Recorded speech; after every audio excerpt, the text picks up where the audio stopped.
viewers of Anti-Imperialist Front TV. Welcome to our weekly news bulletin. Our news agendas this week for July 28th to 4th of August 2024 are as follows. Life imprisonment sentence for Ayten Öztürk.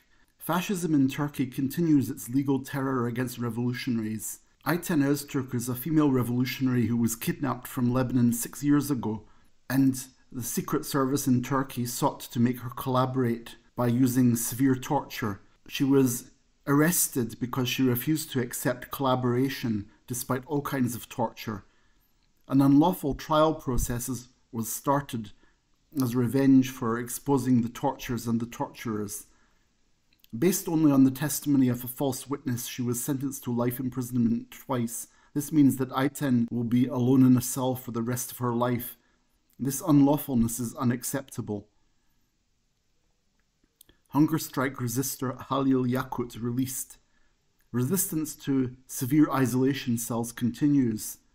After the victory news of Nurettin Kaya, Cemil Kurt and Alishan Gül, more good news came from Halil Yakut. Halil Yakut was on hunger strike against isolation for 99 days.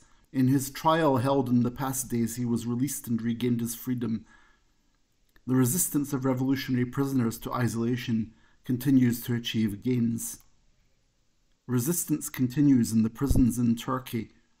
Resistance to isolation continues in Turkey's prisons. The names of those that continue their resistance are as follows. Oktay Kelebek and Cem Dursun's resistance has passed 150 days.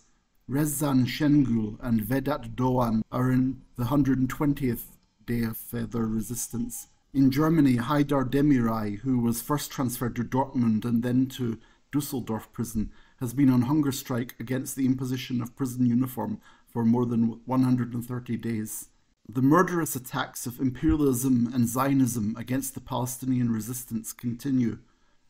On July 30th, Zionist forces bombed Beirut, Lebanon, and killed the commander of Hezbollah, Fuad Shukr. The following day, on 31st July, Zionism attacked Iran and killed in Iran the chief of the political bureau of Hamas, leader of Palestinian resistance, Ismail Haniyeh. The massacre in Gaza is ongoing. More than 41,000 Palestinians have been massacred by imperialism and Zionism since October 7th.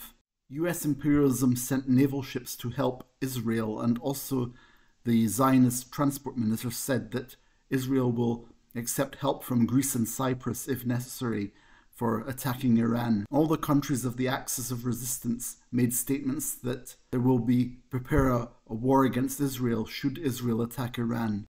Also, demonstrations held all over the world against the massacres of Zionism and in honor of the martyrs, such as in Greece, were held. And also on August 3rd, demonstrations were held for the International Day of Palestinian Prisoners. The resistance of the Palestinian people and international actions are continuing.